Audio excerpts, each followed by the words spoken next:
What's up, everybody? Welcome back to the show. I'm the host, Billy Willig. I'm joined today by my friend Jaylon Bias. What's up? What's up? What's up? What's up, man? How long you been doing comedy?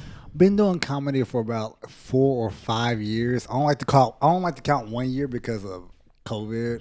Yeah. So I feel like slighted. I guess I don't know. Because I was talking to Trent earlier. I was like, I can't remember how long I've been seeing you around, but whenever I see your set, I'm always impressed Oh shit! by how funny you are. Thank you, man. I appreciate it. Yeah. And you're a pretty regular guy at McCracken's open mic. Oh yeah, every Monday, damn near. Yeah. Which is one of my favorite open mics. Yeah, top 5 for sure. Don't you feel like when you go to McCracken's on a Monday that's like what I would consider a renaissance, like a time in history that could never be recreated? Yes. And yeah. like people are going to wish they were there when it first started. Hell yeah, yeah. Mello's like, first of all, shout out to Mello because he's like the best host in Atlanta, I think. He's not going 15 minutes. He's not. Mello has become like the host I would like to have hosting a show. Yeah. Because he does it by the books. He shows up. It's always pretty close to on time. Pull this up. It starts pretty close to on time, and no one ever gets bumped unless they helped Mello bring all of the gear to the show. I mean, yeah, that's understandable. That's cool. Like Mello, I mean, that spot is going to be. It's already dope, but I'm starting to see like a lot of regulars come too. Yeah. Like I seen that person last week, and they just love being there. So that's how you know. Yeah. Like, and like when like they think they like you or something like that. Everybody's quiet. Like even in the back corner, everybody's quiet. And then I love Matt too, because Matt's always like, "Oh, I just thought this be cool." I saw the other guys doing this. I said I could do it. Yeah. He threatens the audience. He's like, "Y'all better laugh or I'm not serving you." That's hilarious. I think he loves that though. Like just pulling that card, serving them drinks all night, then going up and doing a set. Because it does always take them by surprise, man. I've seen him have some really good sets at McCracken's. Hell yeah, because they don't know like. And they're like, whoa, that was a guy serving me, and he's actually telling like jokes, good jokes that he's thought of and written out. Dude, that's why like I definitely agree with you about like this is a thing in time, because how many bars or shows do you do where the bartender comes out and does time and he kills it? It's like a whole like that's crazy, yeah. Mm-hmm. Yeah, I don't know why he even chose McCracken's to work out. Probably because of the open mic, because Matt was one of the guys showing up every week doing time, and it can be a rough room. Like it toughens you up too, because like you said, sometimes the whole bar will be quiet, even the people back in the corner that can't even see you. Sometimes the corner gets crazy with comics, comics who like to like drink and socialize, because they'll get back there and just have a couple drinks and forget that there's a comic on stage. Yeah, for sure. And they'll be twice as loud as the mic. You'd be like, damn, what the? Yeah, it's like, calm down, guys. We're hearing rumbling going on. Like we're all here for this. Right. But when you do good there, it like feels really good, because you're just like, first of all, they're not like they're not easy. They're not going to give you a laugh. So when you have a good set there, you're like, I earned it. Like, and that's a tough spot too, doing time between 30 other people. Yes. Yes. And last week, I think I seen 35, like 35 comedians. Do you like the setup where you show up at 7:30 and then I think it's 7:30. I don't know. Like for the list? To get on the list, and then the show starts at like 9. I mean, yeah. I mean, yes and no. I mean, I like how you show up at 7:30 and you're late. That's fucking. How can you show up to an open mic any earlier though? If you have like a job and a life, there's no way. Man, I've like went on break sometimes. I'm just like, I'm here. Like, you saw me. You saw me. But then if you don't get there by 7:30, it's like they never saw you. Yeah. You're gone. Hey, I didn't see you. Everything's hush hush after that. They dropped the list, man. Yeah, you dropped the list, bro. Where you were? Sometimes they drop it at 7 o'clock too. So yeah. People just hang out there. They should hang, but that's what the bar wants, right? They want guys who are just gonna sit there, have a drink. Once an hour. Yeah, or whatever is safe. I don't drink. So. And it's the good thing about it is like, yeah, we're there to work out our material, but we're also there because like we're family too, you know. Yeah. So it's like make friends. Like put your kid out there, make friends, kid, make friends. Yeah. So that's a good thing because it kind of like it nurtures that, like, you know, it insinuates that, like, so that's cool. That I love seeing certain people every week or every other week or whatever. Watching them like get better too.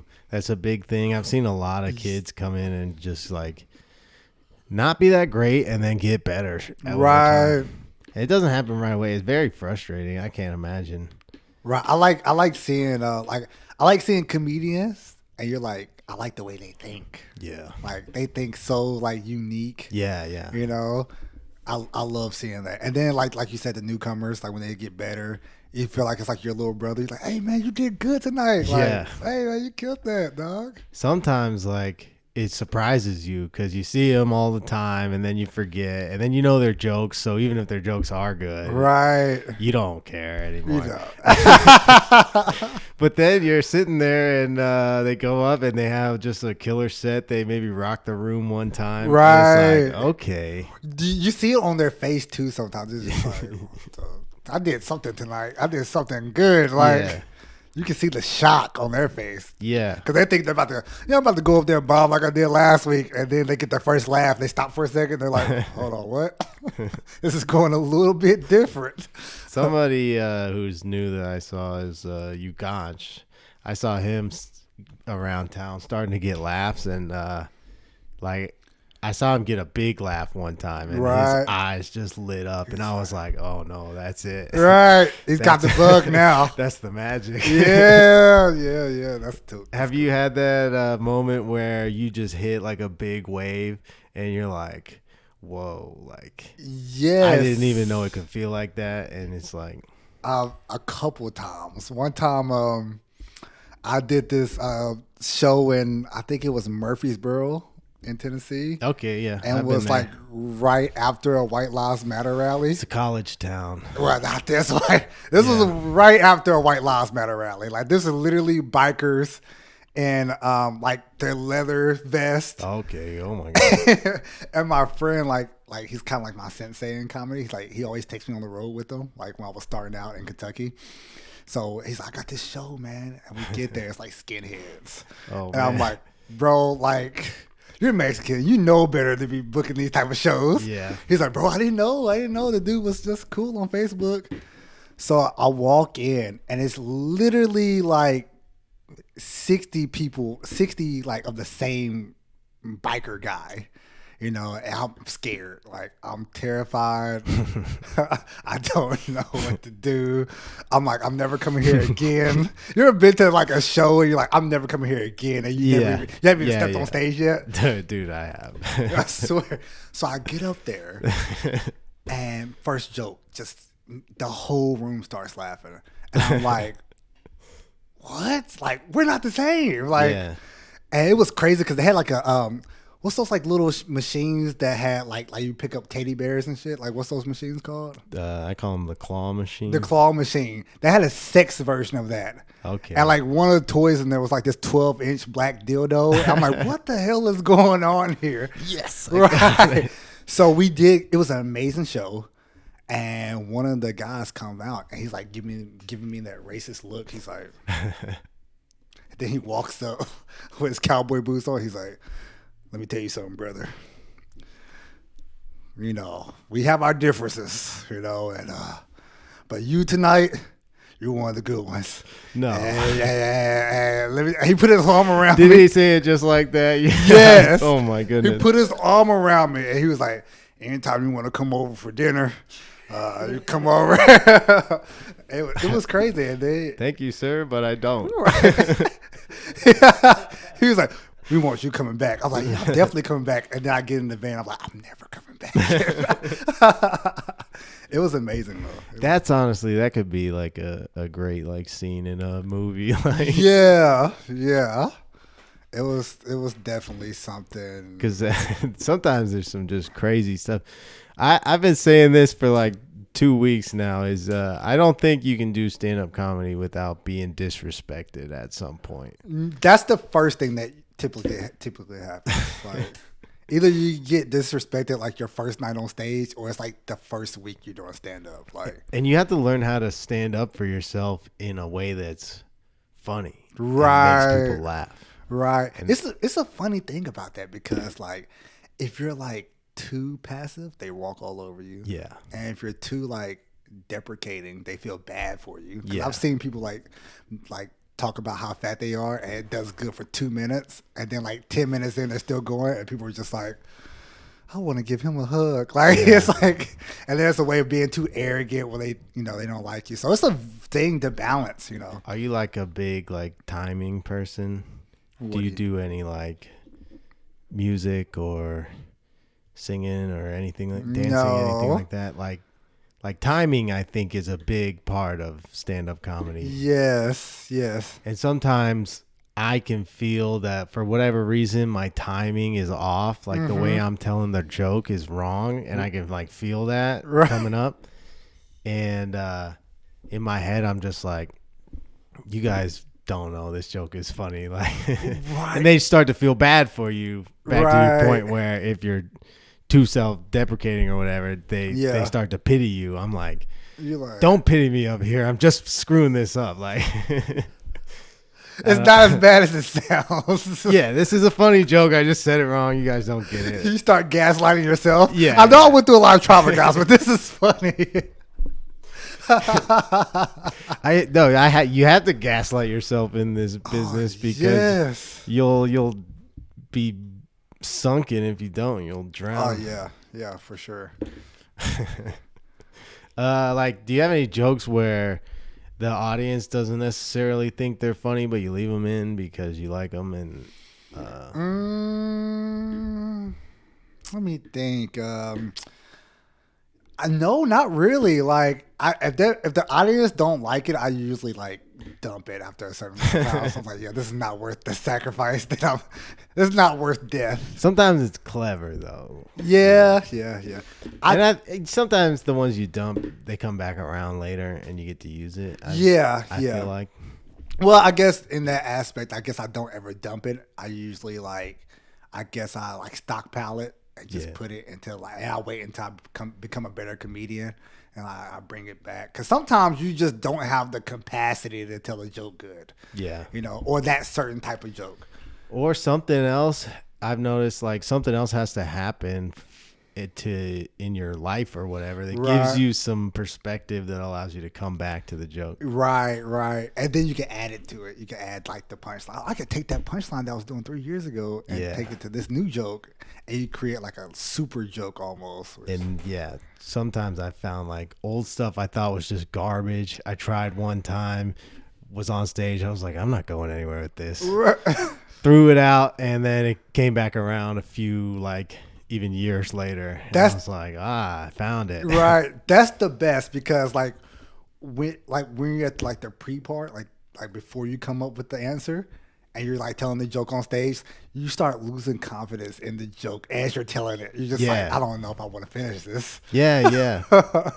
Or have you ever picked the wrong material for the crowd where if you had done the other set that goes together really well, whether it's 5 or 10 or whatever, and that those jokes would have got them, but you chose these jokes tonight instead? Oh man, it makes me so mad. Yeah.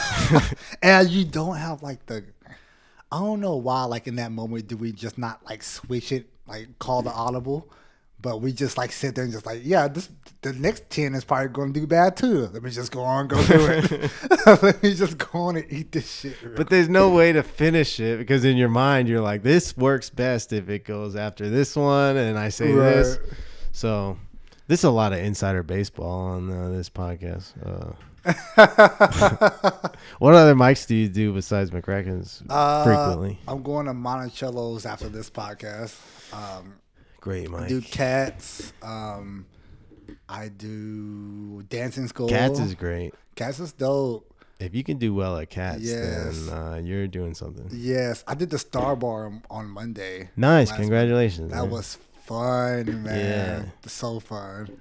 Laughing School, of course. Like, even the open mics are great on Laughing They saved the Star Bar again. What do you mean? Well, I feel like I've heard the rumor that it's going to be shut down. Like what? But they saved it. It's back. A bunch of like developers keep trying to buy the land, I think. Oh. And put, I guess, like more stuff for rich people. Oh yeah, but more stuff for not comedians. You ever do you tour a lot? Go to other cities?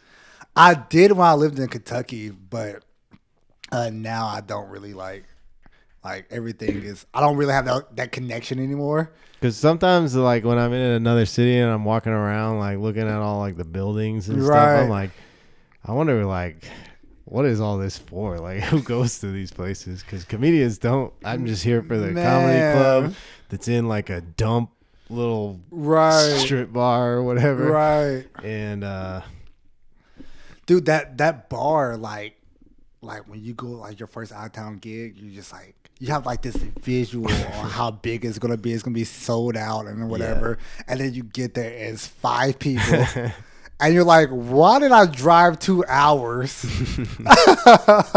Or like a good mic, because I love going to open mics, like in other cities too, because you really get to see like the local people who are giving this a shot. Mm-hmm. I think that's a good perspective. Like.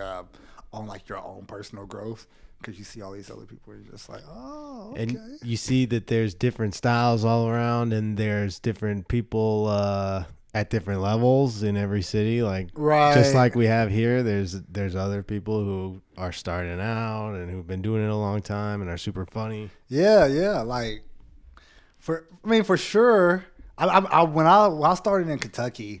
I was driving to Nashville for stage time because we didn't have any comedy clubs. Yeah. So I had to drive 2.5 hours to go do open mics in Nashville. And like I had this big perspective of like these huge comedians, but I was literally going to like shows with just like open mics with just comedians. Like they were the crowd. And then I'm like, I suck. Like, they're not laughing. But then I realized, like, 3 years, like, comedians don't really laugh at other people's jokes. No. Because they're focused on their own material. It's not like they're like, don't like you. Why should I? It's not my job. Right. I'm not the audience. You're not the audience. And you're focused on your material. You got to go up next. Yeah. So, you're focused on, you get my set together. I never hold it against a comedian for not laughing, looking at their phone, walking outside. Because you're not my audience. My audience is regular people with money. Without trauma. Give me some money. Right. Yeah. You're asking people with their worst trauma to feel bad for you and laugh at your jokes. But I went to New York City one time and we went to an open mic and they asked me not to look at my phone. For real? And I was like, I'm sitting here staring at my notes like a. For real? Yeah. But out of respect for the other comedians, that was. Oh, what? Well, it was just like a community thing. Like, that's what everybody did. So. Oh, that's cute. That's sweet. Well, I wasn't mad. What's the worst advice you ever gotten as a comedian? That's a tough question. I might have to think about that one. Because I usually brush off like advice. One that I get a lot is like, you need to like string them all together better so that it's like they all like flow or whatever. So they want like a storytelling kind of. Right, but that's some comedian It's so style. cheesy to me. Yeah, right. And I get that. That's fine. But my style is to just like spit whatever's off the top. Right. Like Daniel Tosh, he says random stuff the whole time, but it's all funny. Yeah. So throws them off a little. Right. I hate when comedians like. I had a comedian come up to me. He's like, "You didn't have to cuss. Why did you cuss?" And I was like, "Because I wanted to." I don't know, like what the? Are you not gonna be able to get clean shows? Okay. That's a that is a weird one. Like, and I worked pretty clean because I felt like if everybody's saying this to me, then like, and it doesn't really take anything away from my joke. My joke's really about the idea, the premise, and wherever I go with it. But I found that I really don't have to cuss to tell a good joke. You don't have to cuss to tell a good joke. But I like cussing. Like ever since I was like a kid, like I would like my parents was like super Christian. Like my dad was a minister and my mom was a praise and worship leader. So like when I was like my friend, like I lived in like this suburbs, right? And my friend came and he told me about Eminem. Yeah. And he was just like cussing up a storm. And I'm looking at him like he's like Beethoven. Like I'm hearing the like most elegant words. Yeah. Like a tear came out my eye. I was like, where did he get these beautiful words? Yeah, it was funny. Like, right. To us as I don't know, how old are you? I was like in 5th grade. How old are you now? I'm 28. Oh, okay. I'm 30, so yeah, we were listening to Eminem at the same time. Yeah, like, Eminem. Like, so I was like start cussing, but like, secretly cussing, right? Yeah. So my sister heard me one time, and she like jumped off her bike like while it was driving to go tell on me. So my mom was like, "Go to your room. You know what's happening." Like, I know I'm about to get my ass whooped, right? So I had this grand. I like laying on my bed waiting for my ass whooping. And like I look on the counter, I look on my like nightstand, and I see the Bible. So I'm gonna start reading this Bible. So my mom comes in. I'm literally on like Exodus. I'm like, Mom, like so the Bible was talking about forgiveness. I was like, this, and it saved me from an ass whooping. No. Saved me. And then ever since then, like my cousin would come over, and I'm like, come to my room. He's like, what? I was like, cuss right now. And I would make him cuss because as soon as he did, I would have dirt on him so I couldn't get snitched on. Oh, you blackmail him. I will blackmail. That's my first time I ever blackmailed somebody. That's my cousin. And it was the word fuck. That's terrible. So when somebody tells me like you shouldn't cuss, and then they make this rant about you need to be yourself. Don't cuss. I was like, well, cussing is me. It is myself. So to not cuss would be not to be me. What I got from that story was that Jesus saved you from a horrible ending. That was more of a testimony. For it really was. I speak in testimonies. That's what I'm trying to work on. It's my next 10. It's going to be 10 minutes of testimonies. God has saved me so many times. No, I feel like I grew up in a very similar background. My parents, my mom was very Christian and like didn't like me cussing at all. It's the worst. And like one time she caught me on Xbox Live, like oh yeah, calling somebody like a little bitch. No. No. Everybody was saying, I'm joking. Yeah. Well, you know, it was the war, man. The Gears of War. Oh my God, I had a similar moment. I think I told a kid that his mom needed to die. His KD was so good. It was like he was like 15 to 2 deaths, and I was like 2 and 11, and they were like. Yeah. So I was raging, man. I used to rage on that. No, yeah. I thought it was funny to like see how mad I could make somebody else. Oh yeah. The one thing I would do is I would call their dad gay. Oh yeah. And that would get under a couple people's skin. Like, especially if the dad was gay and the family was like hiding it. Yeah. And it was a big deal. Like it was causing a lot of tension. Mm-hmm. Yeah, that would set them off. Oh yeah. The worst. The worst. No, I was not calling them the N-word. I want that clear for the record. I was calling everybody the N-word. Because my mom really didn't like me watching like shows with that word in it either. Oh, for real? Yeah, like which I feel like was the true definition of like reverse racism, because all of the black shows still were good, like the Boondocks and Chappelle's show, like stuff like that. Like, yeah, my mom was the type, she would let, like, there were newer Christians, but they had to like impress a whole church. So like my mom would let me watch everything, like, but then it would stop. Because like here's how it would happen. Like my mom bought me a Game Boy S, like the SD. I'm playing Pokemon at church, like after church, and then one of her church friends is like, "You let him play Pokemon?" And she's like, "Yeah, what's wrong with it?" I'll tell you what's wrong with it. Those Pokemon, demons. And when you let your kids play it, you actually get possessed through the color screen of the game. So then my mom was like, "You can't play Game Boy anymore." I'm like, "What?" You can't blame them, man. They never seen it before. They didn't know what it was. It'd be everything though. Like, honestly, I feel like we're all a little possessed by the Game Boy. Look, I got my Game Boy right here. I spend most of my time looking at it. It's a good possession, if anything. It comes in handy. Yeah. I mostly use it to do this, right, and stand up. My mom see me watching Dragon Ball Z, and she was like, "I don't know if I like that, Jaylon. Looks demonic." I'm like, "What about a power level? He's literally charging up because he's worked for this, and then sell his soul to the devil." Yeah, he beats up the bad guys. Right. That's it. Yeah, I loved Dragon Ball Z. Come on. If there was any... Okay, I will tell you this, though. Mr. Popo. That's Japan, man. That's on that. That's the most blackface character. Big red lips.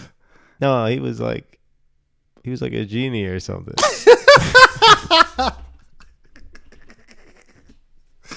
Mr. Popo, man. No, please don't pull it. That okay, yeah. Well, yeah, I see what you're saying. That's pretty bad. He looks like Shaq when he was that genie in that. What was that movie when Shaq was a genie? Kazam. Cause he looks like Kazam. Oh, man, that looks even more racist. Well, that's Japan. He's not. There's nobody in Japan that looks like that. He's a magical creature. He's not human. Look at that. That's after he ate Popeyes. No, fuck it. Oh, okay, I guess. Man, this is terrible. He's just in a dark room. Do you watch a lot of anime and things? Yes. I'm watching Chainsaw Man right now. It's one of my favorites. I read the part 1. So good. I think they have a part 2 out now. I haven't started. So good. What's your favorite? What's your top 3? Definitely, like, for me, growing up, I watched Dragon Ball and Dragon Ball Z. So, like, I honestly still feel like it holds up. What? Dragon Ball Z? No. The one thing I hated about Dragon Ball Z was on Cartoon Network, it would be like, first of all, it'd take 5 weeks, a month for a fight to lead up. And then for a fight to finish, that was another month. And God forbid a villain kills one of Goku's people. But at the same time, I grew up like also a manga reader. Okay. Like That's different, I would go to Barnes and Noble and like get a volume. So I didn't really read. I read a lot of Dragon Ball, but I didn't really read all the Dragon Ball Z because I was watching the show. But I was super hyped on the show because like I was just into it. And when I watch it now, it does have a lot of like reused animations. Yeah. Well, all it needs is, and then Dragon Ball Z Kai sucked because the soundtrack was kind of like EDM techno. Yeah. And it felt they did it like fast to get through the story, almost like an abridged version, but it kind of was too fast. It didn't have a lot of the moments that I felt like needed to be a little more drawn out. Right. I like how like much Vegeta was like mansplaining everything to he was like the biggest asshole. I love that about him. He was terrible. I don't know. Are you a Naruto guy? I love Naruto. Bro, when I was watching... Okay, here's the thing. Because Sasuke, I think, is the worst antagonist in all of anime history. Anti-hero, whatever you want to call it. Like, okay. He was a complete dick to everyone. Yes. The whole time. And then they just all forgive him at the end. Sasuke was Sasuke. Yeah, I was really a big fan of his brother, Itachi. Yeah. You know, that was the guy right there. You know, I liked that storyline, but I thought Sasuke was just the biggest douchebag. I like the tat, the curse mark. Yeah, I was like, that's pretty hard. Like, because I was always rooting for Naruto. You know. But, But then when they were training for the Uchiha exams, when Sasuke came through with that curse started popping with Gaara, I was like, oh yeah. Like half the time I thought like Sasuke was gonna like figure it out, come back, and like be a decent guy, and then he's just like a garbage person the whole time. Like when he comes back, like Boruto comes back, or like he never came back in Shippuden. Like he really never came back. And like at the end, after they defeat like Kaguya and whatever, and Naruto and Sasuke fight, you think he's gonna finally learn his lesson. Or no, before they fight, he's like, you know what? I give up on all my other goals. My new goal is to defeat or destroy the Leaf Village or something. Right. Stupid like that. And I was like, okay, you're just a dick, dude. Like you did not have a redemption. Didn't have a redemption. He said something about being Hokage too. I'm like, you know, this is Naruto's dream, and you just want to take that from him, even though he's worked this hard and made all these friends and like. Yeah. And he was also he had problems. You're not the only person with problems, Sasuke. Naruto's parents are dead. He was literally an orphan. Yeah. He had his own apartment at 12. Everyone treated him like trash until he defeated Pain. Right. And they destroyed the city, by the way. Like, I'm always like, how do they keep rebuilding this motherfucker? The tax dollars is well, being they have spent. like their jutsus, right? The wood guys and the earth guy. Well, I guess only the one dude had like the earth shit. Exactly. That's a lot of chakra, bro. Like it's taxpayers' dollars, bro. That's the real chakra. That's what I liked about Naruto at first was like the powers were very like scaled to Earth, I like how they explained it. Like in Naruto, they explained chakra and all that stuff. So like when you got to the Shippuden, you was like, oh, like you just have such like so much history with it. It's kind of like One Piece, even though I'm only on the 300th episode. I love One Piece. It's the one thing about One Piece, you can watch 100 episodes and they're like, yeah, you haven't started watching it yet. Yeah. What do you mean? I just watched 100 episodes. You haven't started it yet. Nothing. You don't know anything. You're at episode 300. I think you don't know they shit. They throw one name at you, like, I don't know anything. You know nothing. Right. That's the only anime that's like that. I was like very skeptical about starting One Piece because of how many chapters and episodes there are, but it's still going. Once I started it, I was like, "There's not enough episodes. I need more. Like I need to know what happened." Have two separate feelings about that. I'm like, there's too many episodes. I'm like, if this ever stops, I'm gonna be so depressed. I don't know why. If the journey ever ends, I don't know what will happen. They have the best writers in the world. Like they just keep episode 5,000. It's gonna be like it's one guy writing the whole thing. I think. Well, he has a team that helps him, but it's like the anime version of Days of Our Lives. Yeah, like. That's the one thing I feel bad about, like my grandma dying. Well, I feel plenty bad things about my grandma dying. Like that's not one specific thing, but she never made it through Days of Our Lives, and she dedicated so much time. She never knew what happened. No, it's still going. That's why I hope you get all the answers after death. No, would you want to become like an immortal cyborg the way the world is going? I feel like eventually. Either robots are going to take over or humans will have to become immortal cyborgs. I played it with the ideal of it, becoming an immortal cyborg. but but the problem with me is like, what if the planet got destroyed and now you're an immortal cyborg floating through space or some shit like that? That's not cool. I guess you could always kill yourself, right? I mean, or you. Well, maybe you can after a while. Yeah, exactly. You would be stuck in. You're a hard drive in this world, right? Imagine somebody being like, "I'm about to pull my soul out," and then they take an SD card out their head. I'm like, yeah, here it is, right here. Load us back up, right? They do. They could have you forever. You know what I'm saying? Exactly. Especially because not everybody's life is the greatest. You know, like people are prisoners and oppressed. Right, and that's my fear about being immortality, like cyborganism. That'd be the name for it. Like that'd be the community. Cyborganism. Cyborganism. I'd be afraid that my foul would get corrupted. That's a good term. Right. That'd be the community, I'd be afraid that my foul would get corrupted. Yeah. And then next thing you know, like I don't know who I am no more. Yeah. But then, since it's the future, they might have some type of like foul corruption rehab facility you can go to and you can get your files back or whatever. I don't know. I'm not ever gonna have to know because I'm not gonna do it. Like you're not gonna do it. Well, they're probably not gonna make it in our lifetime, and if they do, it's gonna be some like janky, half-ass, like VR, like. Oh no, I'm in the metaverse forever. It looks like shit and I get motion sickness. The memory drop is gonna be so big, it's gonna be a backpack that's connected to your spine. They're trying to make it seem like it's gonna be like this little small chip that's going inside. Oh, you're in pain the whole time. But you're getting shot up with morphine, so you don't care. Have you seen the Cyberpunk Edge Runners anime? No. Dude, so good, but you will feel sad. Well, I already feel sad, so I don't know if I want to subject myself to more sad.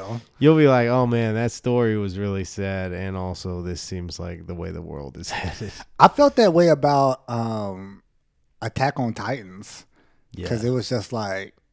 I haven't made it through yet, but I'm like... Okay, I'm not going to say anything. No, I'm somewhere. I will eventually if I don't care about... Well, yeah, spoilers are fine. See, the funny thing about anime was, like, the whole time through high school, I used to shit on it. And I was like, my roommate used to watch it. And I was like, you watching fucking Naruto, man? So gay. What's wrong with you, man? He's like, just watch one episode. I was like, I'm not watching. When you laugh, I'm not watching that shit. Yeah. So then like one time, I went to my bedroom, I started watching it. And I was like, bruh, this shit's fire as fuck. Like, and like I didn't know like anime terms, so I'm like using like hip hop language to describe like what's happening. Like so first, like I'm explaining it to like some of my friends. Like so basically, like like the Leaf is they kind of like the Crips, and like they got like. But I tried to hide watching it one time. One time he busted in my room. He's like, "Bro," I was like, "No, like that just came like." He's like, "Bro, you're on season 3." I was like, "It just came on like that." I don't know. So it was later in life? After I graduated. It was right after I dropped out of community college. That's a good time to get into anime. That's a good time to get into anime. Right. Well, maybe not for your life, but for anime, definitely. Because there's a lot of it, and you can just kind of escape. I did. And I was smoking weed like every day. I would smoke weed and watch it. Yeah. So that's why I loved it so much. They go together perfectly. I was watching that, and no offense. Well, I don't know if it's no offense. No judgment. I started watching Gossip Girl. And I was like, these rich white bitches got interesting lives. So I would watch Gossip Girl, man, and I would get into it, man. I was like, we're going to the upper. I was rooting for Dan Humphrey. I was like, he's going to Upper East Side. He's getting Serena Vanderwoodson. Like, I know the names. That's the only show I know every character's name. Gossip Girl's the shit, man. My wife likes Gossip Girl. Gossip Girl is where it's at, man. I would tell anybody, just watch one episode, man. Did you watch that show, the Wednesday Addams show? Wednesday Addams show? What's that? On Netflix. It just came out? Yeah. It's like the one about like the new Addams Family, like the remake? Yeah. I'm planning on it's pretty good. It is? Why you do that? Like, you either like it or you don't. Like, well, no, it's good. It's the Addams Family, so it's like family friendly kind of. But it's like actually, I don't think it is family friendly. So it's kind of like punk and hardcore. Right. The sassy young goth teen. It was fun though. It's like 8 episodes, but they're all like an hour long. So. This sassy goth teen makes her way through high school. Yeah, pretty much.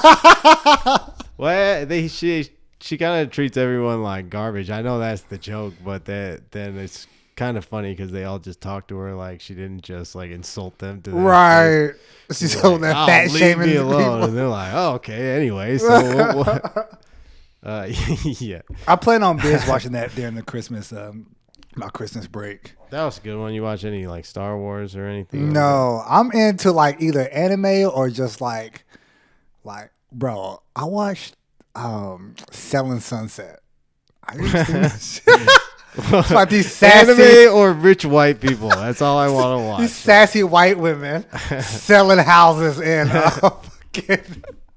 in Los Angeles. I've heard of this on like Tim Dillon's podcast, bro. And Selling Sunset, bro. Oh yeah, they got Black Crew now. They had to do one for the black women. No, these women right here. No, they're not black. They're just tan. I thought they were. Yeah. And it's like two brothers. Yeah, they go hard, man. This looks ridiculous. What do? They sell houses? Yeah, they sell. That's just gonna make me depressed that I can't. They're doing really good too. It makes you feel like shit. Like they sell like a $3.5 million house, and the commission is $200,000. So like they sell 4 houses, their life has changed forever. Yeah, I fuck with it. That's crazy. Yeah, man. Look at that house. Yeah. But I think I'm like a masochist. Because like when I was like broke and hungry, I would watch Man vs. Food, and I'd be like, "This is amazing." What do they call it when you're visualizing? What they call it? Something else? Maybe they call depression. Visualizing. No, manifesting. Manifesting. You're manifesting one of those houses. I mean, yeah, that too. That depresses me, man. I'm like, I don't know if we're gonna make it, buddy. Like my body might not hold up. And then you find out their age, and like they're 24. Yeah, that makes 25. Me sad. Yeah, good for them, but it wasn't God's plan. And they're talking about freezing their eggs. Like, I need to freeze my. I was like, they're irresponsible too. Some of these people's lives go off the rails, though. You gotta activate your Windows, Trent. I'm sorry. I'm the one who fixed this computer. I didn't activate it, so that's kind of on me. Yeah, Selling Sunset. Telling you, if you're looking for a show to get into, Selling Sunset is a top 5 of mine. Gina, Georgia. Have you ever watched that? No. That's a good one. I don't watch a lot of like reality. Gina and Georgia. Have you ever done any TV work at all? I was in a country music video. Okay. Yeah, I was an extra. I was the only black guy wearing a tie-dye jacket. Oh, this isn't reality TV. Okay. Yeah. No, I have not watched this. Yeah, it's so cute. I think. I also have like a gay side in me. Well, you know. Like. We all do. Man, I just like the sassiness. Yeah. I'm a fan of sass. Like, I feel like, okay, so you know how like rich white people or something like that, like, or you ever had like rich white friends, but they're like really into like really like hood like stories and documentaries. They're like, have you watched a Tupac documentary? Because they live vicariously through like Tupac and like Biggie, and it's like this shit's hood. Like, you know what I'm saying? I'm like that, but like the reverse. Like I like looking into like gay white men's lives. I'm just like, this is. like as a kid, Will and Grace captivated me. I love watching like gangster movies like Goodfellas and like The Godfather, but also like Paid in Full. Exactly. That stuff don't really turn me on. Straight Outta Compton. Yeah, like, I love stuff like that because I don't live that life. Yeah, that's not my kink. Yeah. My kink is, Samantha has a husband that's in the military, and she's cheating on him with the pool guy, and then she's having crumpets and book parties with the other girls in the neighborhood. That's too close to home. That's my shit. Like, and like, you know what's funny? Like, if you ever relate to somebody, like that's like, I feel like this is my theory. So I've never done this, but like, I feel like you go to Edgewood, right? And like go into one of those rooms that's all black people, and be like, so have you ever watched Selling Sunset? The dude be like, nigga, hell yeah, I watched that shit. And then y'all be best friends after that. Okay. Yeah. Hell yeah, there. That's a tip. It's the duality of man. That's a tip for the That's the duality. I learned that on my shroom trip. Yeah. Okay. That makes sense. Yeah. It's like the rich white people are watching hood ratchet shit. You think black people are the reason why Love and Hip Hop is the like one of the no, those are rich white people watching that. Yeah, you're right. And then you got Naked. I'm not rich, but I know some people who have money, and yeah, they do. Exactly. And then Naked and Afraid are being watched by all the people in Compton. They love watching that shit. Fucking the crocodile, catching the crocodile shit, and then like the Duck Dynasty. What about Jackass? You watch Jackass? Now I think that's a certain demographic. I watched it. I liked it. Because that's like reality TV almost. Yeah, that's like MTV, but it's a different. Yeah, I feel like it's comedy, but. Right? I feel like black people are used to like watching white people do crazy shit like that. So it's just like that's not nothing out the way. But like we see some shit like Duck Dynasty. It's like hold up, these dudes are making duck calls in a shed, and then they're out like drinking sweet tea and killing like ducks and shit. Like that's cool to us for some reason. We like like shit like that. Pawn Stars. Like my grandpa, bro. Pawn Stars. I do like Pawn Stars. Hell yeah. I used to like Man vs. Food. Man versus Food. You talking about manifestations? You talking about manifestations? Yeah. I would put it in my notes all the places he would go to. And be like, I'm going there, I'm trying that, I'm going there. Yeah. Yeah. That would be fun. Yeah. Yeah. I feel like there's nothing that's stereotypical. Like a lot of those places don't exist anymore. That's the sad part. COVID took a lot of those businesses out. Did you ever watch Kitchen Nightmares? With Gordon Ramsay? No, that's a good one. I didn't watch it because I didn't want to ruin my. Dude, it's very dramatic. Yeah. It's fun. I put kitchens and restaurants at such a pedestal. Are you gonna talk? I have to piss. So. Oh, I was just gonna say I make a list of kitchen nightmares. Oh, you make a list? Like you make a list of Man versus Food. Yeah. I make a list of kitchen nightmares. So you watch it? No, I'm talking shit. Oh, okay. So what is a kitchen nightmare that you've seen? No, he's talking about the show. Right, but what's a kitchen nightmare that you've seen? Like, what's like something that you just like, this is egregious? I don't even watch it, but like, I mean, the commercials always show cockroaches and stuff. You know, that's like, there's Bar Rescue. There's a ton of those shows. Right. I seen Bar Rescue. I think I've seen like 2 episodes on Bar Rescue. I don't like reality TV at all. Oh, you don't? Like, I don't buy into it even a little bit. I know it's fake, but I love it. I don't know, man. I'm more artsy than I look. I'm artsy. I'm more like a pretentious douchebag than people. Like that's fun. Yeah, that's fun. Yeah, absolutely. Okay, so what's one of your favorite artsy like shows where you feel like a show? Yeah, or something, or a movie, or I don't know. I mean, I'm just like a sci-fi sucker. Oh, I'm big on like sci-fi stuff. Okay. So how do you feel about The 100? Did you ever watch The 100? The 100? No, I never watched it. Oh man, it was good for like the first 4 seasons. Sci-fi shows I feel like struggle a lot, but like I don't know. I'm reading Isaac Asimov. Okay, let's get off this topic because this is basically what Billy walks up on me talking about anytime he walks up on me. I mean, I could get into some sci-fi, but it's gotta be good. And like you said, it's tricky, like especially with like television now or the way people write now. I guess it's really hard to have a good sci-fi show. But I feel like The 100 did a pretty good job on it. And I watched this one show. It was kind of sci-fi. It was called The Society, and it was about these kids. Like they went on a field trip and they came back. Everybody was gone. And like the time was not the same. Eclipse happened, and they had to figure out like how to survive at their hometown. Everybody was gone. What was it called? The Society. Okay. But they canceled it after the first season, so you don't know what happens. But what about the movies? The movies? Yeah, movies. Sci-fi, I think, does better in movies. I recently watched Lord of the Rings for the first time.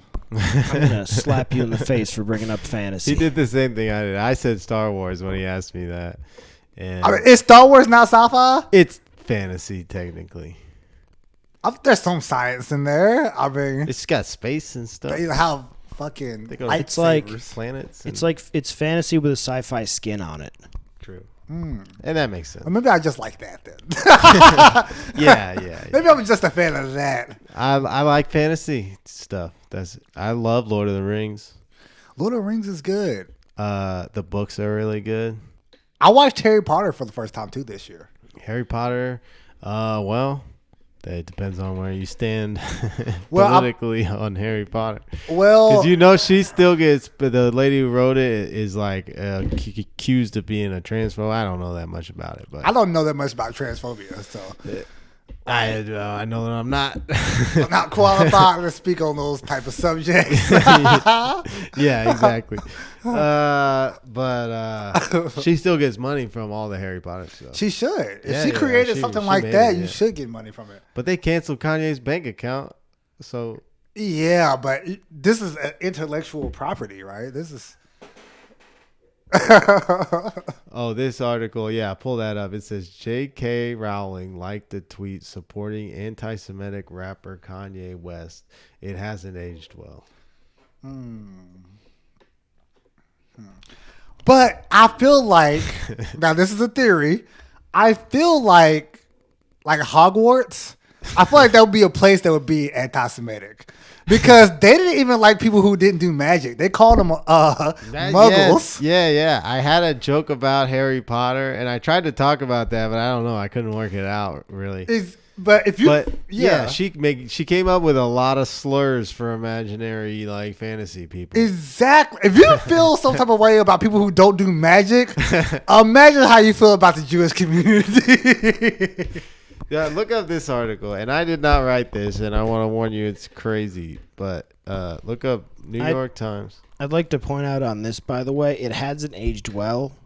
Is so funny because they're implying that she liked it like in the past, and that's the problem. Is that what they're saying? Can you find the tweet? Or I guess Kanye's account has been deleted. So. Oh yeah. Or something. Did they delete his account? But I don't look care up this other article. This. I think it's New York Times. It's something, or Washington Post, something like that. Just look up article, the blacks and the Jews. The blacks and the Jews. Again. I feel like if you're calling... I did not write this. If you're calling people who can't do magic muggles, then what are you calling people who are Jewish? Calling them like... Yeah. Something egregious. Look, History News Network. Is that what it is? No, that's not it. Did they delete it? Now I look racist.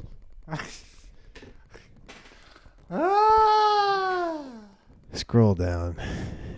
Try. Oh man. That one. Down there. Obsologorian News. Did I get clickbaited or something? Click on that. Who was the bad guy in Harry Potter? What was his name? I'll find it later. I heard Voldemort was Jewish. So I'll find it later and edit it in. But someone really wrote an article, and the headline was "The Blacks and Jews, again." The blacks and Jews again? Yeah, and it was like a real news outlet saying this. Are they edited again, or?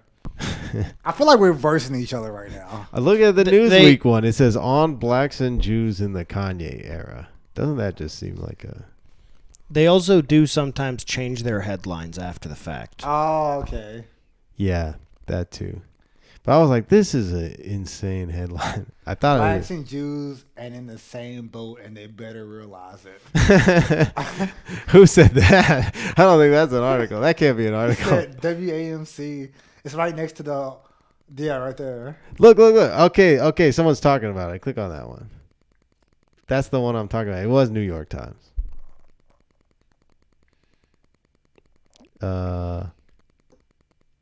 What is this? It's like a works cited page. Look up New York Times. Okay, if blacks and Jews are in the same boat. We're not gonna find it. I think they deleted it.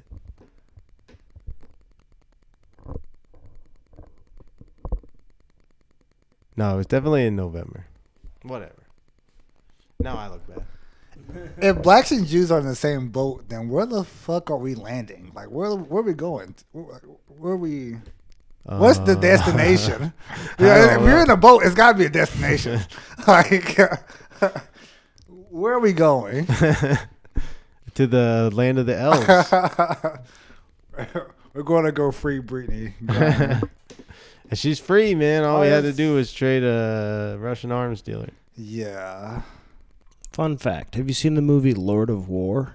No.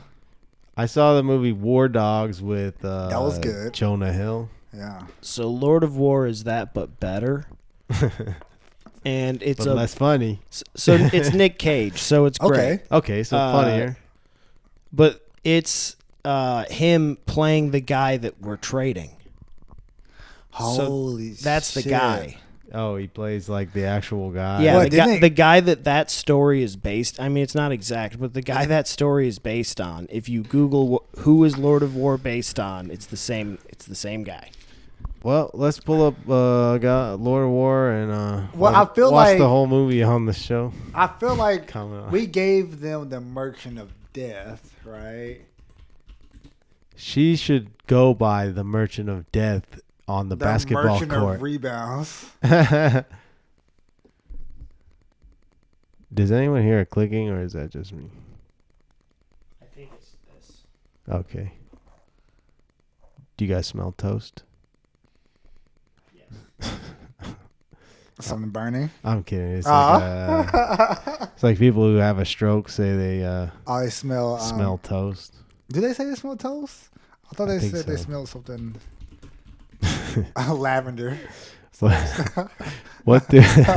It's on HBO Max. All right, I can illegally stream that.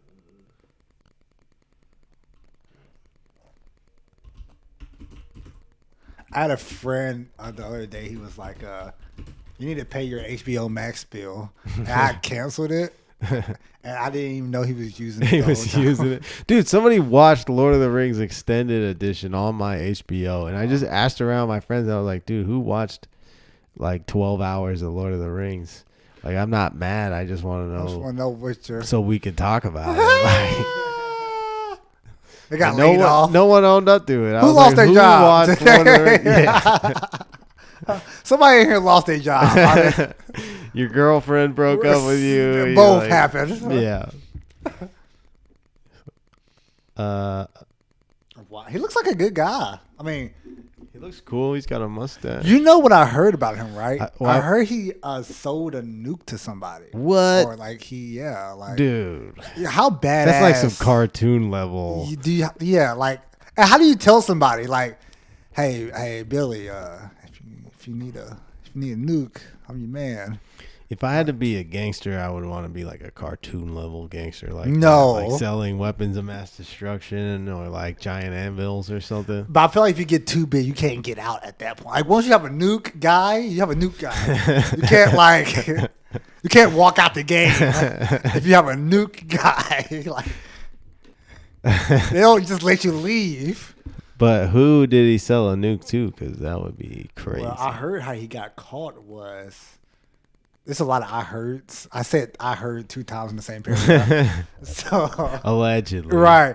So allegedly how he got caught was he was selling merchandise to the United States, and they found out he was selling arms to their enemy. So they set up like a whole play. Of course he was. That's when they got him. That's how they got him. They got him on a deal. Well, what's up with the little half wars going on? Like, what? Why are we in like multiple wars? Well, I'm not a conspiracy genius. Yeah. But I feel like I should be like. It's got to be money, right? It's always money, man. At the end of the day. It's money that we're not making. I watched like a lot of the Vice videos from like the war against ISIS and stuff, and it's just like 20-something-year-old kids like killing each other out there, and like right. But I feel like we have that going on now in the United States. Like in Chicago, it's like King Von. Like he was like yeah. I've heard of some of that stuff, like the drill rappers and they said they like one of the rappers' name was like the Grim Reaper, and I was like, they have like foreign enemy nicknames. Like that's the Merchant of Death, like Merchant of Death, the Green Reaper, the Chicago. But like I guess it gets to a point where the fans of that rap don't want to listen to your music if you haven't killed people and sold drugs and like haven't really lived like the gang lifestyle. And then when you die, they're always like, "Rest in peace, cuz. Rest in peace." And why? Then you pull that guy's where he killed 9 people. But also, like, why? Like, why are you killing each other? You're just like thinning your own numbers. You guys could work together, make more music, and like.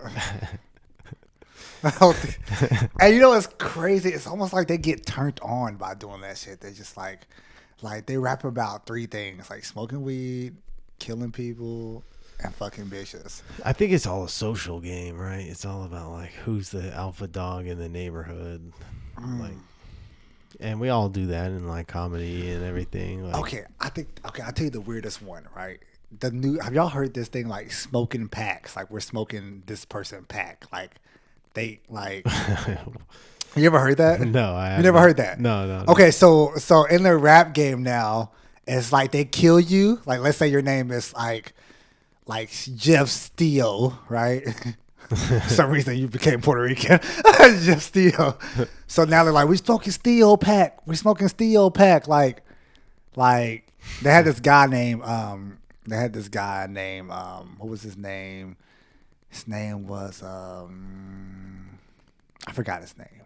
But they were saying they smoked his pack, right? Which means that they killed you and they took a piece of your body and they put it inside the blunt and smoked it. That's like, yeah, that's like warlord shit. It's like How High. Remember How High they were smoking like dead people, his ashes or whatever. Yeah. So now they're putting that in a rap songs. Like look up smoking Tuka pack. That was a rapper that died or a gangster that died. Maybe it's just a joke. A sick joke. Yeah, but all jokes come from like smoking Tooka. That's what I would have guessed. Smoking Tuka pack. King Von. Look at that.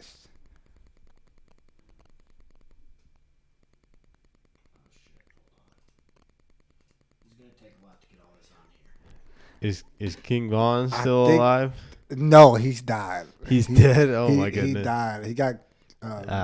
God rest his soul. I was going to say allegedly, but he's not here. he...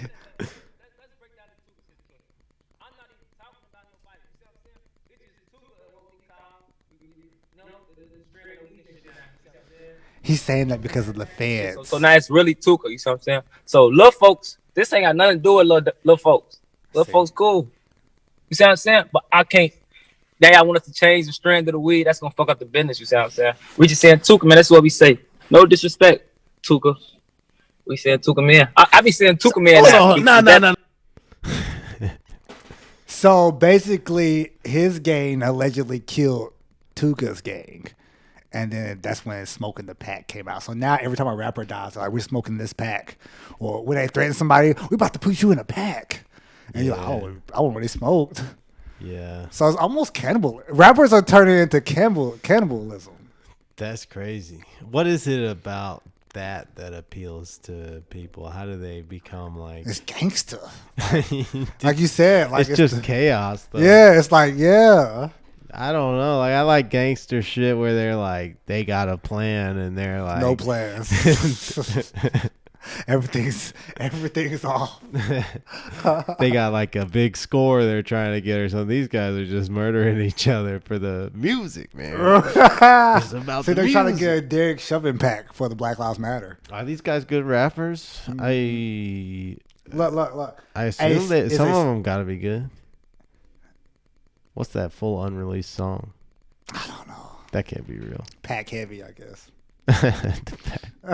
Smoking on the Tuka pack. I just thought that was the craziest thing in the world. Like, and like you said, like they have to kill people now to be like taken serious. Yeah. But then they have to rap it in songs.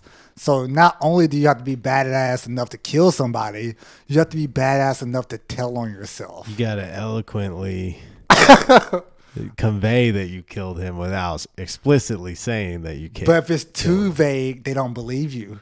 So you have to give enough breadcrumbs. That's hey man, that's a respectable art. It's a catch-22. You can't just come out and say, "Yeah, I killed him." Like, you gotta be like, "We need a nickname or something." I led him to the woods. Right. Then I took him down by the pier. Right. Yeah.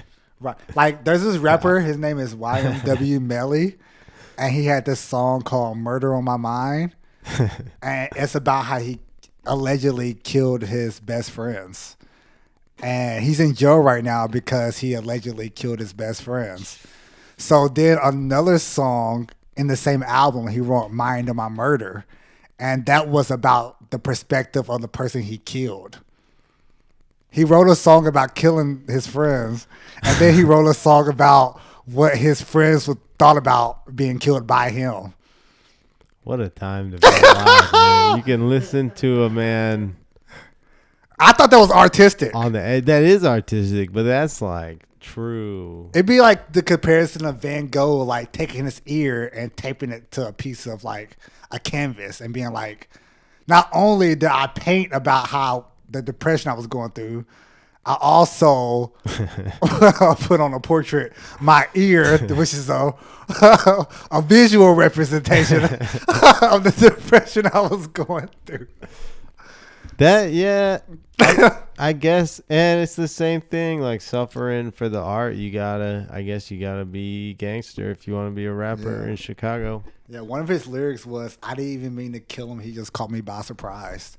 If I had to kill somebody to be a comedian, I think I would just do something else. Yeah, I don't know. I think I would do it. That would be where I'll start promoting improv.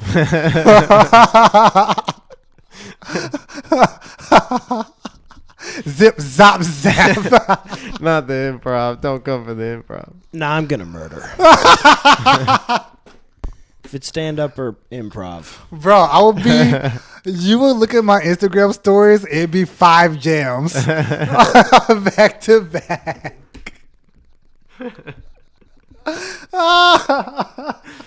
No, I can't. Do you ever do improv? I've done it one time. They were too positive. They were way too That's positive good, for though, me. right? I would not go see an improv show. And improv people hate it when you say this, but I think it really is good for stand-up. But I think this is too, like just hanging out and. What do you mean? Improv, it just kind of gets the juices flowing, like the comedy gears grinding. Yeah, gets them all lubed up. Would you invite your girlfriend or like your wife, like say you meet this girl, right? I'm married, so okay. So you first meet your wife, right? And you're like, I like this girl, right? Everything's going good. And she's like, I want to see you do stand-up. But the only thing you got on your list is improv shows. Are you bringing her to the improv show? Ooh, I just met her. Second date. No. Exactly.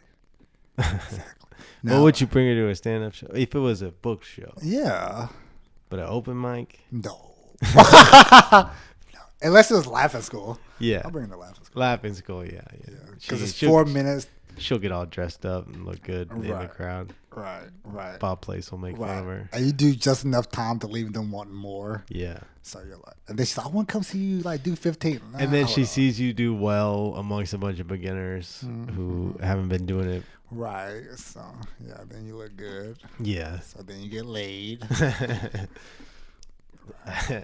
Are you single or are you dating? I'm recently out of a relationship.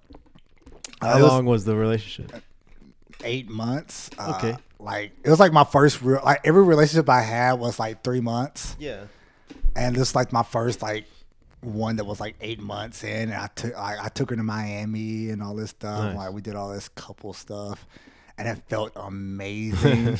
Felt amazing. Like I'm actively trying to get her back right now, because I broke up with her because I noticed that I was like getting too toxic. Yeah. And I was like, I need to just take him back. He's sorry. Right. Sometimes you take me back. Sometimes you just gotta change though a little bit. Right. So what I did was I went on a 60-day like hiatus of like. But they never have to change. The girls never have to change. Oh, of course not. They're always right. They're always all this stuff. Generalized. We're always toxic. Yeah. It actually was. Yeah, of course. I was too. Yeah. So I went on a 60-day hiatus of no weed, no drinking, no weed, no drinking, no masturbating, no girls, no sex. Oh man. I'm 30 days in right now, dude, and Whoa. This is crazy. Okay. So, dude, I didn't know you were a loaded gun walking in. Oh, bro, I didn't know how loaded I was because me and her went on like a break of no talking. So like one night she called me at like 3:00 in the morning. I answered the phone like a fucking jackass, like a dude who wanted her back. And we were talking on the phone, dude. And like, now keep in mind, I had talked to no girls before this. Like, I've been 30 days, no girls, nothing. That's good though if a girl calls you back and wants to talk though. Right? Yeah, that's definitely good. But here's the thing, I had no boners that whole time. And then when she called me, dude. I had a boner that was so tough. That was so hard, dude. I'm like, what's happening? You know? And I feel uncomfortable, you know? And then next thing you know, bro, I wake up and apparently I just like leaked the whole night. No way. Yeah, so I was like, I'm sick. I'm like, I'm a loaded gun, dog. So... Yeah, it's been hard, but I think my stand-up has gotten better. Like, do you think like pornography is an addiction and like? I think it can be. And I think something about like you not talking to girls, or like and not having sex and not drinking or not smoking. I feel like you just like. First of all, you have nothing to do. Yeah. Like sometimes I get off work just stare at the ceiling for 3 hours. Yeah, I do feel like a lot of like men's pursuits are in the name of like women finding a woman who's going to be impressed with what you can do and what you've done. And right. I feel like my stand-up's gotten a lot better. I was like always like one of those like 2 cocktail people before I get on stage. Yeah. And one time I didn't do it. I had like anxiety, and I was like, this doesn't feel good. So then I stopped drinking. I can't go up with no cocktails. So now I feel a little bit of anxiety, like, you know, because they want to do good anxiety, but that's it. And like I feel like more focused, I guess. I used to be a drinker. Even when I started comedy, I would have a few beers at the open mic. Wow. But, I don't drink at all anymore. Okay, so why? Why did you stop for a specific reason? I was a menace. I was a horrible, crazy person. Yeah, I was. I realized at a young age that if I drank enough, I could not be myself. And that demon come out. That was very appealing to me. Yeah, I would let the demon take the wheel, and he would run amok. Run amok. Dude, I remember I was at this comedy show. And I was like going to like make connections, like to try to like get like a feature spot. It was in Missouri, I think. And Jordan Rock was performing, Chris Rock's little brother. Yeah. Or the youngest one, I guess. I had surgery that day. I did not know you wasn't supposed to drink off of like anesthesia. And I had like one drink. And bro, I started like, I was out of it. Like, and you know, like when you're fucked up and you feel like everybody around you notice it, so you like snitch on yourself. Like, I just want to let you guys know I'm a little bit fucked up tonight. Yeah. I'm like whispering, like, I'm a little And I didn't know how bad I was fucked up until Jordan Rock looked at me and he was like, "Are you okay?" And I would never admit it either. I would be like, "Nah, I'm good," and I would be. Bro, it was one of those moments where you just like try to talk normal. Yeah. But like you're drunk, so you like have to force the words out. Yeah. So he was like, "Are you okay?" I'm like, "Yeah, I'm doing good." And he was like, "He's definitely not doing good." One time I showed up at like a show my friend asked me to come to, and I was so drunk by the time I got there. Somebody else drove. I was drinking like Jameson the whole way there. Yeah. And I was like, I'm on the guest spot or something like that to the door guy. And he was like, what's your name? I was like, I'm on the guest. I got a guest spot. It's Billy, baby. Yeah. Billy in the building, baby. And I think like in that moment I sobered up a little. I was like, I can't even say the words. I shouldn't even be here right now. And like, talking is hard when you get like that level. Yeah. Talking is really hard. Dude, I would just black out after a while. There were nights I don't even remember. Wow. Yeah. I had that moment. I definitely had at least 5 of those moments. One was at this guy's wedding. Like, we had this thing in my hometown. It's called Pabruka. Yeah. And it's like a event where it's like a whole bunch of beer vendors come, but it's craft beer there. Okay, yeah. And there was this one beer. It tastes like chocolate. Now, let me tell you something. That shit was fire. Got fucked up. I'm not hydrated at all. It's May 20th, and it's like 12 in the afternoon. It starts like 90 degrees outside. Yeah. So then my friend comes up to me. He's like, "You want to go to a wedding?" And I'm like, "Yeah." Not able to go to a wedding. He's like, "It's free alcohol." And I feel like that was the selling point. Because when I got there, he lied to me. It wasn't free alcohol. It was free wine, which is free. It's alcohol, but it's different. You get destroyed on wine. And Trust me. did. I did. And you know what's fucked up? You don't want to be the center of attention at somebody's wedding when nobody knows you at the wedding, you know? Bro, I'm hitting on his like nieces and shit. It's just not good, bro. And then like I remember I blacked out. I wake up in my bed and I'm projectile vomiting. I'm on my back onto myself. Oh man. And then my cousin girlfriend comes in and she's like, "Jaylon, what are you doing?" And this is her talking right here. She's like, "I came in there. You were throwing up on yourself." And then I said, "Jaylon, go to the bathroom. You said you was a dinosaur." And then you threw your matches across the room. Oh, man. I've been there many times. Yeah. Throwing up onto my pillow and then just slept in it. Like, that's filthy. Because when you wake up, that's the worst alarm, your own vomit. You know, pulling it out of your hair pulling and it stuff. out. Like, what is that? You like, ruined everything. Yeah, and it's like red. It's like redness in the vomit. So he was bleeding. Yeah. He was throwing. Yeah. It was, and you thought you were gonna do stuff that day, but now you have to. You gotta clean up. You gotta clean all of it. The first time she cleaned it up. The second time I had to clean it because I invited this girl over. It was like when I was like working out. I was like 185. I was buff and shit.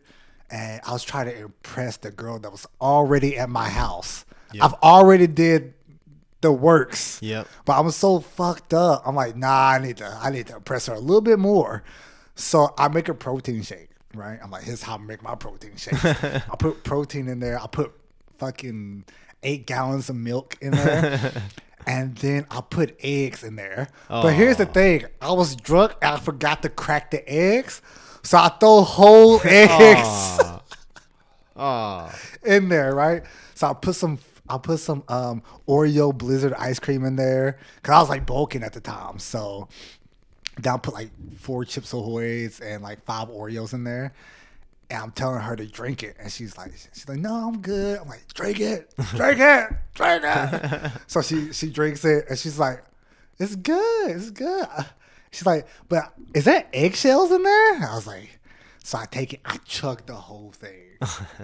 It was like 16 ounces. Oh man! And literally 40 minutes projectile. Oh, all the gains comes out. The gains. The gains. That's what I was saying when I was throwing out gains. Yeah, I feel like alcohol never really made my life any better. It's made it interesting though. Does make it interesting. That's all you need. It's interest. You gotta just like film it all. You could get Blackout Hammer, but as long as you're filming it and putting it on the internet, then you'll be fine. When you ever had those moments like where you like blacked out and you heard like a bad story about you, or you remember like half of it, and then like you took like a little break, like a 2-week break, like you know what, I didn't like that. I heard so many stories about myself that I don't remember that I had to quit altogether. You know what's funny? You try to argue with them. You're like, no, I didn't. They're like, you did. You're lying. Like, why would I do that? That sounds you so took that stupid. old woman's wig off. I would never do that. You threw that old woman's cane across the street. You did that, Billy. You did that. Yeah, horrible things. Man, I threw a chair out of a bar one time. I threw a chair out of a bar. But now when I see it happen, I don't like. I feel bad for the person. I'm not like, wow, that guy was a dick. I'm like, oh, that guy is going through something. I feel like the teacher at like the AA meeting. I'm like, I've been there, buddy. I was down that dark path, and let me tell you, it's a lonely road. Yeah, it's a lonely road. The abyss. You can't stare into the abyss, right? Or else it stares back. I'm just glad that I never got into like a bad like car accident, because I had a friend who was on that dark, lonely road. He ran into somebody's house, and that was his learning lesson. He ran into somebody's living room. Like killed their dog. Oh my goodness! He killed their dog. Killed their dog, man. Oh, so how did he kill their dog? I don't even. He ran into the living room. I hate when the dog dies in this story. Yeah. He went in their living room and then the dog attacked him. No, he ran like. It was okay. It was a T-stop. You know the T-stops? Oh, he drove his car into the living room. Yeah, he was drunk driving. He blacked out. Yeah. Oh man, ran over the dog. That's horrible, man. See, that's when I would quit completely. Yeah, but some people don't. Yeah. Well, I think he's drinking again now. He's got to get over the dog he killed. First, you're drinking for fun. You don't ever get over it, though. No, you don't. You just put it off. That's what I found about alcohol. Is like you don't actually deal with it. You just keep putting it off. You keep putting it off, yeah. Every time you start drinking again, you're drinking again. Yeah. You're back. Yeah. At least for me. Right. And it's sad, too, because, like, the people around you to be like, they, like, look sad when you, like, drinking it. They're like, yeah, people would pity me. I was embarrassed for myself. It wasn't fun. I had a weird sex experience after I drunk alcohol. I was drinking Hennessy, and I was talking to these cousins, right? Your cousins? No. It's like these two white chicks, right? And also, the first time, this is like before I got super drunk too, that night. She was like, they say black guys have the biggest penises. I would tell you right now that that's not necessarily true all the time. And she's talking to a black guy telling me this. Kind of like, racist. The biggest penis I've ever seen was from a white guy. And I was like, what? Let me see.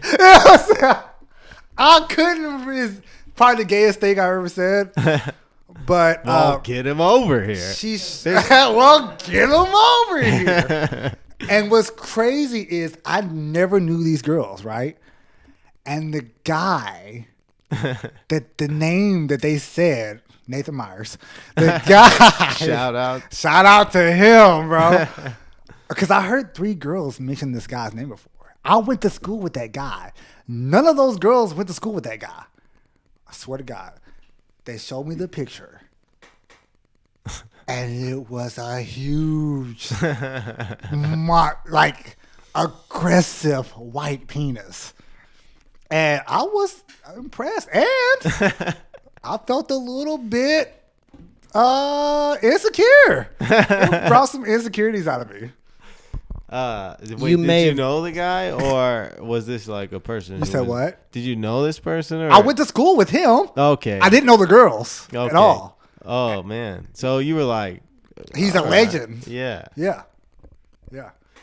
Yeah. He got an award for the biggest right. So dick in the school. Right. So like so here's why I like didn't really have like that much game or anything, right? So like the girl goes upstairs to use the bathroom. Her cousin she's the more attractive one, you know. So I'm giving her a back massage, and she's like, "Oh my god, that feels good, right?" And then the girl comes down, and I jump off of her, like I got caught or something. And in hindsight, if I could go back, I would have stayed massaging her, and I would have told the other girl, "Jump in on this massage. You massage my back. I'll be massage. We'll be a massaging centipede." You know. So they leave, right? They're like, "We're definitely gonna link up and have this threesome when you come back from Chicago," right? I'm like, "Oh, okay, yeah, let's get it."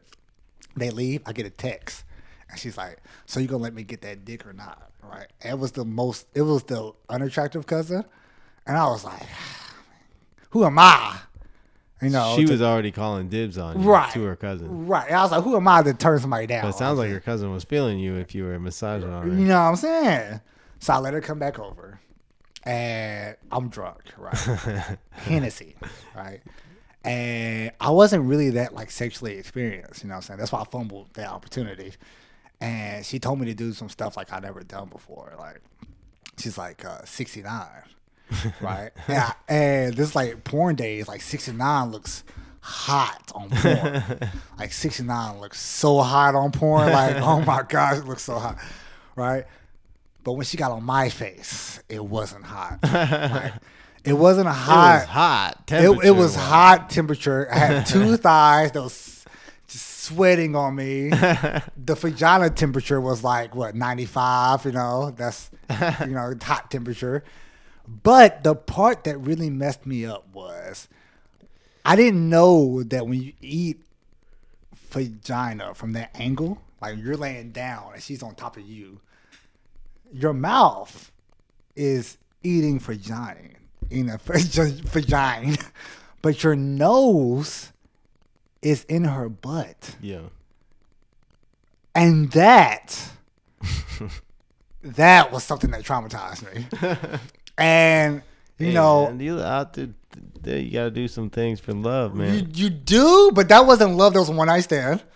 And I was on a Hennessy. So, like, you got to think about this. We passed out. And she got to, like, take a shower and stuff. We passed out. She was gone. I wake up. I didn't know what happened the night before. I go to the bathroom. And I'm like... because, like, vagina smells amazing, right? Yeah. But leftover vagina smells like crawfish. So when I was peeing, that wasn't vagina. That was leftover ass. It was leftover everything. So when I'm using the bathroom, I'm peeing. I'm smelling something. I'm like, "What's that? Something smells like fishy." And I went to the mirror, and my whole mouth was ashy, and I was like, I'm ashamed. Like, so I drove to Chicago in silence the whole trip. And then what's so funny is when I came back, it was time for all of us to hang out again. So they're texting me. I'm dodging phone calls like the fucking bill collectors, dog. I'm dodging phone calls. Oh, man. So I go to the club, That's right? terrible. I go to the club with all my homeboys. Nobody knows about this. I'm keeping this a secret. Tell me why I'm in the bar and these raggedy bitches walk up in the group like they knew us, bro. They walked up in the group like they knew us. And she's like giving me weird looks like tonight. I'm like, I'm a Christian. I don't do none of this. And then I see my homeboy literally start connecting the dots. And I'm trying to like stop it any type of way. Like, hey, let's go to the other party. He's like, Jaylon, why you start? And because I'm panicking and they're being cool, like it's starting to come off weird. Like, and then he's like, they're like, yeah, we know Jaylon. And then he looks at me. He's like, you know Jaylon? What do you mean you know Jaylon? And then that girl gives that weird look again. I'm like, you bitch. And then he was like, hold up. Did y'all have sex? And then the cousin that didn't get any, she's like, I'm not saying they did, and I'm not saying they ain't. So she basically said we did. Yeah. And just so much embarrassment, man. And I wanted to die. So that's a good story. I went on a 3-week sex sabbatical after that. That's quite the tale. It was a tale. Yeah, it was tale. Full of coincidence, too. It started with a coincidence. I feel like the day you say you're going to become a stand-up comedian, your life becomes a whole bunch of coincidences. True, yeah. That's the only thing that happens to you. Yeah. Well, shit, man. We went an hour and a half. It's usually way longer than I usually go. Holy shit. Fun. Yeah. That was fun. Yeah. Jaylon Bias, where can we find you online? I am. A lot of people think it's I'm. It's I-A-M, Jaylon Bias. We got it on the screen here. Hey, we got it on the screen. Look at that. Yay. Follow Jaylon. And you got any shows coming up? No, I don't think so. I don't have any shows coming up. Cool. So if anybody wants to book me, go on and book your boy. Holla at your boy. Yeah. I won't be drinking, I promise you. All right, y'all. Peace. Peace.